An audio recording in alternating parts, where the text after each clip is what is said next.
Já, þetta var sannfærandi eins og þú segir. Það er spiluð vel í öllum leikfjörðungunum, spiluð mjög góða vörn og það er skorað 13 í fyrsta og öðrum hluta, þannig að það gerir þetta bara. Þetta var erfitt fyrir Haukana bara strax í hálfleik.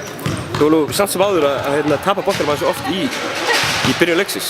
Því að tala 14 turnover eftir bara nokkrar. 14 í fyrri hálfleik, sem þykir svolítið mikið.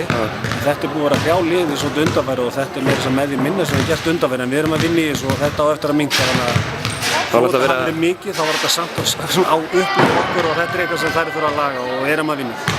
Það var kannski verið í einhverju krísu með leikstjórnendur inn og út og svona kannski þessi merkja þess. Það sem við erum búin að leikstjórna allar vetur, við erum búin að vera frá meir og minna bara síðan á áramótum svona upp og niður middar og út og þannig að þetta er búið að vera smá vesen, en þetta er að komast í lag.